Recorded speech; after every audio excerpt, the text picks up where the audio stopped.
رسول پاک صلی اللہ علیہ وآلہ وسلم کی ذات اقدس نے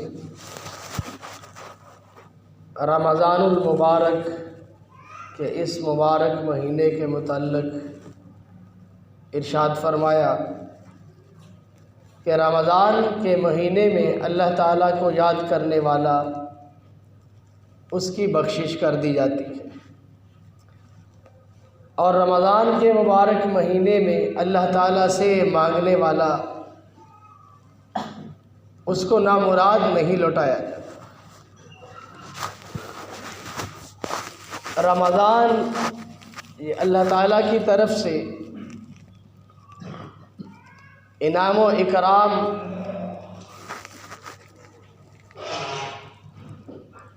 اعزاز، انوارات، برکات، رحمتوں سے مزین مہینہ ہے جو ہمارے پاس اللہ تعالیٰ کی طرف سے مہمان بن کے آیا ہے، اور وہ مہمان ہے جو مہمان اپنے ساتھ بہت سارے تحائف لے کے آیا ہے۔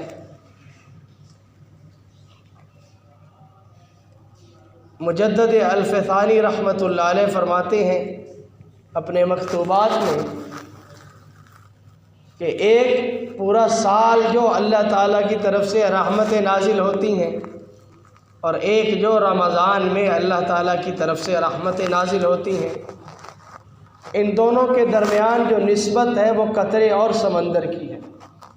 جو سارا سال رحمتیں برستی ہے وہ قطرے کی مانند ہے، اور جو اس مبارک مہینے میں رحمتوں کا نزول ہوتا ہے وہ سمندر کی مانند ہے۔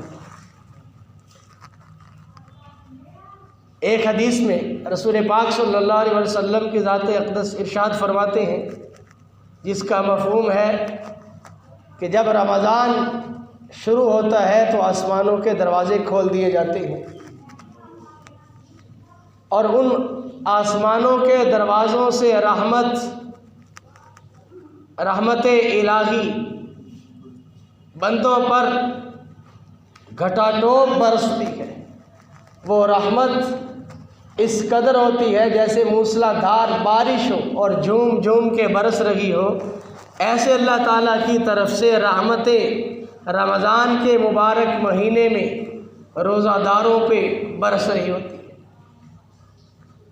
تو یہ بڑا قیمتی، انوارات سے مزین، رحمتوں سے مزین، دعاؤں کی قبولیت، اور اس مبارک مہینے میں تو ایسا ہے جیسے کہ مٹی سونے کے بھاؤ بک رہی ہو۔ سارا سال نفل پڑے تو نفل کا اجر نفل ہی ملے گا، اور ان ایام میں ایک نفل 70 نفلوں کے برابر، بلکہ نفل فرضوں کے برابر، اور ایک فرض 70 فرضوں کے برابر، یعنی قیمت ہی کچھ اور ہے۔ جیسے یہاں پہ کوئی آدمی کام کرے تو اسے پاکستانی کرنسی میں پیسے ملیں گے، اور کوئی یورپ میں چلا جائے تو اسے ڈالروں میں پیسے ملیں گے، اور جب ان ڈالروں کو اس کرنسی میں کنورٹ کریں گے تو ایک ڈالر 280 روپے کے لگ بھگ ہے۔ یہاں نماز پڑھے تو ایک نماز کا اجر و ثواب ہے، اور اللہ ہم سب کو لے جائے بیت اللہ میں پڑھے تو 1,00,000 نماز کا اجر ہے، مسجد نبوی میں پڑھے تو 50,000 نمازوں کا اجر ہے۔ ایسے ہی جو رمضان میں عبادات کی جاتی ہیں رمضان المبارک کے مقدس مطہر مہینے کے اندر، تو اس کا بھاؤ اس مبارک مہینے کے اعتبار سے بہت زیادہ بڑھ جاتا ہے۔ جیسے بعض کمپنیوں والے جب وہ سیزن آف ہوتا ہے تو وہ لوگ سیل لگا دیتے ہیں، 50% ڈسکاؤنٹ پہ مال دے رہے ہیں، تو اللہ تعالیٰ کی ذات عالی نے اس مبارک مہینے میں ہر چیز سستی کر دی اور اس کا بھاؤ بہت زیادہ کر دیا۔ عمل تھوڑا ہے، اجر بہت زیادہ ہے۔ تو رسول پاک صلی اللہ علیہ وسلم کی ذات اقدس ارشاد فرماتے ہیں کہ ذاکر اللہ فی رمضان مغفور اللہ، کہ رمضان میں تو اللہ کو یاد کرنے والا اس کی بخشش کر دی جاتی ہے۔ رحمت الہی بندوں کو ڈھونڈ رہی ہے، تلاش کر رہی ہے۔ سارا سال بندہ تلاش کرتا ہے کہ اللہ تعالیٰ کی رحمت مل جائے، اور ان دنوں میں رحمت الہی بندوں کو تلاش کر رہی ہے۔ یہ ذکر کرے، اس ذکر کے کرنے پہ اس کی بخشش کر دی جائے۔ پھر ذکر کرنا یہ مطلقاً اس کو ذکر کیا گیا ہے۔ جو ذکر کرے گا اس میں زبان سے قرآن پاک کی تلاوت ہے، وہ بھی ذکر ہے، اللہ تعالیٰ کے محامد بیان کر رہا ہے، اس کی ثنا کر رہا ہے، اسے یاد کر رہا ہے، خواہ وہ زبان سے کر رہا ہے، خواہ وہ دل کے اندر اللہ پاک کو یاد کر رہا ہے۔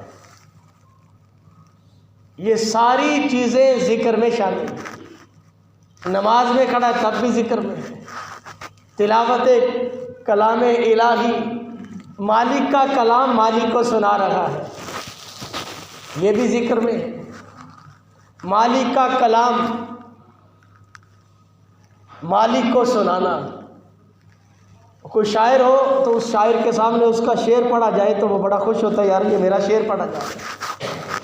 وہ تو ساری کائنات کا مالک و خالق ہے، اس کا کلام جب بندہ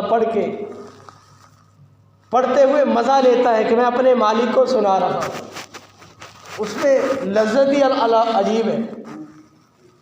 آپ تراویح میں کھڑے ہو کے قرآن سن رہے ہیں، آپ یہ نیت کر لیں کہ میں اللہ کا کلام سن رہا ہوں، اور اس کلام کے سننے سے میرے اوپر رحمت الہی متوجہ ہے، اور میں اس سننے سے لطف لے رہا ہوں، مزہ لے رہا ہوں، تو پھر تراویح پڑھنے کا مزہ ہی عجیب ہو جاتا ہے۔ تو رسول پاک صلی اللہ علیہ وسلم کی مقدس مطہر ذات یہ بات ارشاد فرما رہی ہے کہ رمضان میں اللہ کو یاد کرنے والا اس کی بخشش کر دی جاتی ہے۔ اس لیے تو ہم سارے نیت کر لیں، کوشش کریں کہ زبان پہ اللہ کے محامد، اللہ کی توصیف کے نغمے گونجتے رہیں، چلتے رہیں۔ سبحان اللہ، الحمدللہ، لا الہ الا اللہ، اللہ اکبر، یہ بڑے زبردست کلمات ہیں۔ لا حول ولا قوت الا باللہ، عرش کے خاص خزانوں سے اترا ہوا تحفہ ہے۔ اور اس کے علاوہ یا حی یا قیوم برحمتک استغیث، اور بہت سارے اذکار ہیں، درود پاک ہے، جس ذکر میں آپ کا دل لگے۔ ایک ذکر کر رہا ہے، توجہ نہیں ہو رہی، دل نہیں لگ رہا، دوسرا شروع کر دے، دوسرا، جس میں آپ کا جی لگے اور توجہ چلی جائے، اس میں آپ کو مزہ آنے لگ جائے گا، اور اسی کو پکا کر۔ مالک سے باتیں ہیں، مالک سے باتیں کرتے رہیں، اور ان باتوں کے کرنے پہ جو اللہ تعالیٰ اجر و ثواب عطا فرمائیں گے وہ الگ رہا، اس کے کرنے پہ اللہ تعالیٰ کی ذات بخشش کا پروانہ عطا فرمائے۔ اور دوسرا، رسول پاک صلی اللہ علیہ وسلم کی ذات اقدس نے ارشاد فرمایا، وسائل اللہ فیہ لا یخیف، کہ جو اس مبارک مہینے میں اللہ تعالیٰ سے مانگتا ہے وہ نامراد نہیں رہتا، رسوا نہیں ہوتا۔ اللہ تعالیٰ کو پکارنا بھی ہے، اس سے باتیں بھی کرنی ہے محبت بھری، اور اس مالک سے مانگنا بھی ہے۔ اپنی ساری ضرورتیں، ہر ایک کی ضرورتیں اس کے اعتبار سے الگ الگ ہیں، اپنی ایک فہرست ہر بندے کی، وہ فہرست اپنے مالک کے سامنے رکھے، اور مالک کہتا ہے اس مہینے میں کسی کو میں نامراد نہیں کرتا۔ شیطان دو کام کرتا ہے اللہ سے دور کرنے کے لیے، یہ ضابطہ پکا ہم لوگ ذہنوں میں بٹھا لیں۔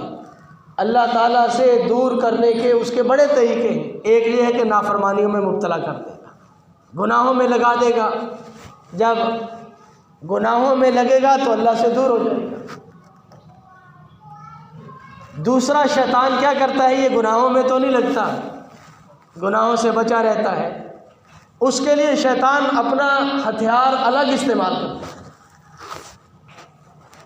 اس کے لیے اس کا ہتھیار کیا ہے، اسے نا امید کر دے گا، تیری تو دعا ہی قبول نہیں ہوتی، تو نمازاں بھی پڑھدا، قرآن بھی پڑھدا، ذکر بھی کردا، تیرے حالات ہی ٹھیک نہیں ہوتے، تیری بیماری دور نہیں ہوتی، مایوس کرے گا۔ اور اللہ تعالیٰ ارشاد فرماتے ہیں لا تقنطوا من رحمت اللہ، میری رحمت سے نا امید نہ ہو، وہ نا امیدی دلا دے گا۔ تو اس لیے کبھی بھی اپنے مولا سے نا امید نہیں ہونا، کیونکہ دعا کے جو درجات ہیں وہ میں اور آپ جانتے نہیں ہیں دعا کا کیا درجہ ہے۔ دو چیزیں ہیں، ایک تو یہ ہے دعا مانگی فوراً مل گیا، اس سے تو بندہ خوش ہو جاتا ہے، میں نے مانگا تھا جی آج ہی کام ہو گیا۔ تو کئی دفعہ دل میں بات آتی ہے، زبان پر بھی نہیں آتی تو وہ پوری ہو جاتی ہے، بندہ جذبات میں آ کے کہتا آج کوئی کچھ اور مانگ لیتا تو کام ہو جاتا، فوری طور پہ۔ یہ ہم لوگ دیکھتے رہتے ہیں، بہت سارے ہمارے معاملات ایسے ہم دل میں لاتے ہیں وہ اللہ پوری کرتے ہیں۔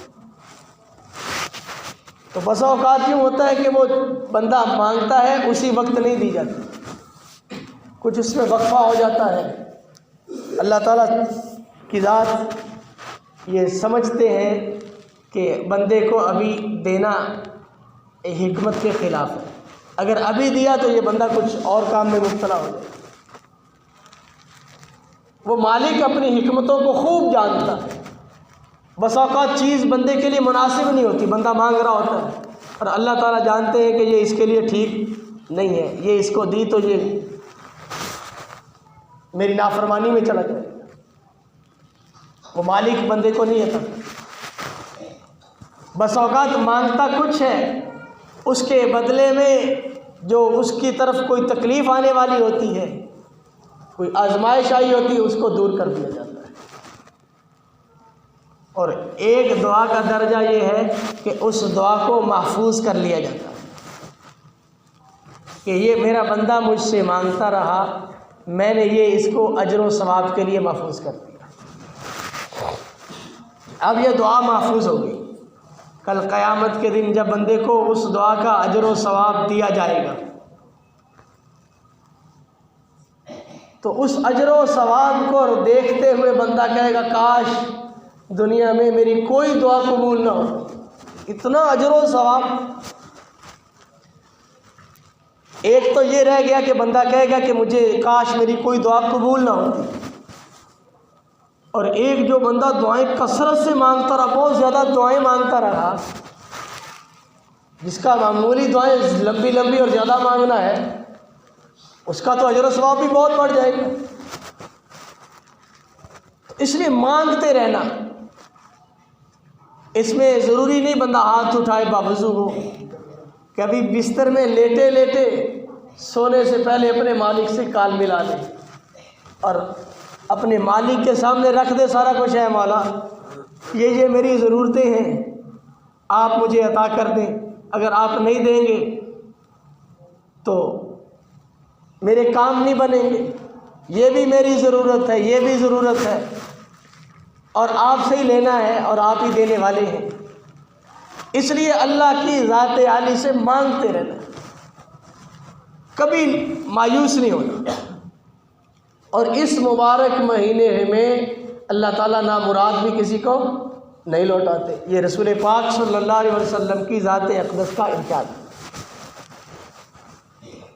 شیطان بندے کو گناہوں میں اگر مبتلا کر دے، ویسے تو حدیث میں آتا ہے کل بنی آدم خطاء وخیر الخطائین التوابون، سارے بنی آدم خطا کار ہیں، گناہ گار ہیں، کسی کے گناہ تھوڑے ہیں، کسی کے زیادہ ہیں، کسی کے چھوٹے ہیں، کسی کے بڑے ہیں، ہر ایک گناہ گار ہے، لیکن گناہ گاروں میں بہترین توبہ کرنے والے ہیں۔ گناہوں کا تریاق توبہ ہے، شیطان گناہوں میں مبتلا کے اللہ تعالیٰ سے دور کرے تو بندے کے لیے راستہ رحمت کا ہے، مغفرت کا ہے، توبہ کا راستہ اللہ نے دیا۔ یہ راستہ اختیار کرو۔ گناہوں میں مبتلا ہو گئے، نافرمانیوں میں لگ گئے، اب توبہ کا راستہ ہے، اس راستے پہ چلو، توبہ طائب ہو جاؤ، اللہ سے معافی مانگو۔ اس میں بھی شیطان کی طرف سے ایک عجیب چال ہے، ہر ایک کو وہ اپنے داؤ میں عجیب انداز سے پھنساتا ہے۔ وہ کہتا ہے تو پہلے بھی کئی باری توبہ کی تھی ہے، تو تیری توبہ تو رہندی کوئی نہیں، ٹوٹ جاتی، اس واسطے تو توبہ کر رہی ہے، تو کہڑا پکا رہنا توبہ۔ یہ بھی عجیب داؤ ہے۔ بھئی میرا اور میرے اللہ کا معاملہ ہے، اگر ٹوٹ گئی ہے تو میں پھر اس سے جوڑ لوں، جانا تو اللہ کے پاس ہی ہے نا، اور اسی اللہ سے، اپنے مالک سے میں دوبارہ توبہ کر لیتا ہوں، اور وہ اللہ کبھی نہیں کہتا تو پھر آ گیا ہے۔ ہم اس کو دنیا کے اعتبار سے جوڑتے ہیں۔ بعض لوگ کہیں گے جی اور دیکھو جی چھت تے چڑھنا ہوئے تو سیڑھی دی لوڑ پی جاتی ہے، تو اللہ کو جانا تو سانوں کوئی وسیلہ تلاش کرنا پڑے گا، ذریعہ۔ بھئی یہ مثال اللہ کے لیے نہیں جڑتی، وہ تو خود کہہ رہا ہے نحن اقرب من حبل الورید، میں تو شارک سے زیادہ قریب ہوں۔ جو شارک سے بھی زیادہ قریب ہو اسے ہم چھت بنا لیں اور اس کے لیے وسیلے تلاش کریں۔ اگرچہ ہم اہل سنت والجماعت وسیلے کے قائل ہیں، لیکن یہاں یہ مثال نہیں بنتے۔ لوگ اس مثال کو اکثر بیان کر دیتے ہیں، اور جی میری تو سندا نہیں، اس فلاں بزرگ کے ذریعے میری سنے۔ آپ کو کس نے کہہ دیا اللہ نہیں سن؟ اللہ تو پتھروں میں کیڑوں کی سن رہا ہے، تو اشرف المخلوقات ہے، اور اشرف المخلوقات ہونے کے بعد سرکار دو عالم صلی اللہ علیہ وسلم کا امتی ہے، تیرے لیے تو پیمانہ ہی الگ ہے۔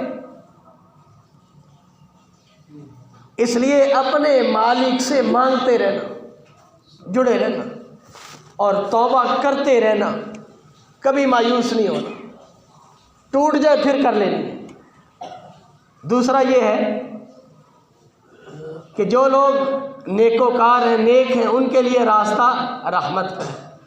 کبھی نیکیوں پہ بھی نہ اترائے کہ میں بڑا نیک ہوں، میں نے کبھی نماز نہیں چھوڑی، اور میں نے اتنے حج کیے ہیں، اور میں نے کبھی روزہ نہیں چھوڑا، اور میں قرآن پاک کی تلاوت کرتا ہوں، میں فلاں عمل کرتا ہوں، فلاں سخاوت کرتا ہوں۔ سارا کرنے کے باوجود رحمت الہی کا میں اللہ سے دعا کرنے والا ہے، اللہ تو رحمت فرما دے، اس کی رحمت کے بغیر کچھ نہیں۔ اس لیے فرمایا نیکوکاروں کے لیے راستہ رحمت کا ہے، گناہ گاروں کے لیے راستہ توبہ کا ہے، دونوں کے لیے راستے الگ الگ۔ تو رسول پاک صلی اللہ علیہ وسلم کی مقدس مطہر ذات جو دین لے کر آئے، اس دین میں آسانی۔ کل مجھے ہمارے ایک بزرگ نمازی ہیں، وہ مجھے فرما رہے تھے کہ سچائی پہ بھی بات کیا کریں، کہ سچ بولا کریں۔ آج سچ کا دور نہیں ہے، لوگ سچ نہیں بولتے، جھوٹ عام ہو گیا ہے، ہر وقت جھوٹ چل رہا ہے۔ وہ فرما رہے تھے کہ ہمارے گھر میں ایک پتنگ آ کے گری، تو تھوڑی دیر بعد ایک بچہ آ گیا، کہتا ہے جی یہ پتنگ میری ہے۔ تو کہتے ہیں کہ میں نے اس سے کہا کہ بیٹا سچ بتا دے، پتنگ تجھے دے دیتا ہوں۔ کہتا نہیں ہے ہی میری۔ کہتے ابھی اتنی دیر گزری، ایک عورت آ گئی بچے کو لے کے کہ یہ پتنگ ہماری ہے۔ کہتے میں نے ان کو کہا بھائی پتنگ، یہ کہتا ہے میری، آپ کہتے ہیں میری ہے، تو یہ پتنگ تو نہ آپ کی ہے نہ اس کی ہے، تو کہیں سے آ گئی۔ کہتے تھوڑی دیر بعد ایک اور بچہ آ گیا، 4 لوگ جمع ہو گئے ایک پتنگ کے پیچھے، اور ہر ایک دعویٰ کر رہا ہے یہ پتنگ میری ہے۔ چند ٹھیکروں اور چند چیزوں کی خاطر ہم جھوٹ بول رہے ہیں، ورنہ ہمارے اکابر اور ہمارے بڑے، وہ تو عبد القادر جیلانی محبوب سبحانی رحمۃ اللہ علیہ کا مشہور واقعہ ہے۔ سفر پہ جا رہے، والدہ نے جو دراہم تھے وہ کپڑوں میں سی دیے، آگے ڈاکو آگے قافلے کو لوٹا، سارا سامان لے لیا، اب یہ عبد القادر جیلانی رحمۃ اللہ علیہ چھوٹے ہیں، بچے ہیں، اور جیسے کہتے ہیں کاٹ دو جڑا کچھ ہے گا، ان کا تیرے کول کچھ ہے گا، فرمانے لگے میرے پاس پیسے ہیں، سچ بولا، حالانکہ خاموش ہو جاتے تب بھی بات بن جاتی، لیکن قیامت تک آنے والے لوگوں کو بتانا تھا کہ یہ عبد القادر جیلانی، فرمایا میرے پاس پیسے ہیں، تلاشی بھی تو پیسے نہ نکلے، انہوں نے کہا بھی تیرے پاس پیسے تو کہتا ہے اور تیرے پاس پیسے نکلتے نہیں ہیں، فرمانے لگے میرے کپڑوں میں میری والدہ نے پیسے سیے ہوئے۔ یہ ایک سچ ڈاکوؤں کے سردار اور ڈاکوؤں کی توبہ کا ذریعہ بن گیا۔ تو ہم سچائی کا ساتھ دیں، ہر حال میں ہم سچ بولیں، اپنے بچوں کو سچ پہ لگائیں، چھوٹی چھوٹی چیزوں پہ جھوٹ بول رہے ہیں، بچے کی تربیت اس نہج پر ہو کہ بیٹا جھوٹ نہیں بولنا، بچہ سچ بولے، اس کا قصور بھی ہو اسے شاباش، تو بچہ بہت اچھا کیا تو نے سچ بولا، وہ آپ کی ڈانٹ سے بچ جائے گا، مار سے بچ جائے گا جھوٹ بول کے، لیکن وہ جھوٹ کا عادی بنتا جائے گا۔ اور اگر آپ اسے اپریشیٹ کریں گے، اسے شاباش دیں گے، بیٹا بہت اچھا کیا آپ نے سچ بولا، تو وہ بچہ بڑا ہو کے صادق اور امین بنے گا۔ تو اس لیے سچائی پہ بھی زور دیں۔ یہ رمضان کا مبارک مہینہ ہے، اس میں ہم لوگ ذکر الہی میں مشغول ہوں، اس کا فائدہ یہ ہوگا کہ اللہ تعالی ہماری بخشش فرمائے۔ دوسرا، اس مہینے میں اللہ تعالیٰ سے دعائیں مانگیں، خصوصاً توبہ کریں، جو دعا مانگتا ہے اللہ تعالیٰ اسے نامراد نہیں کرتا۔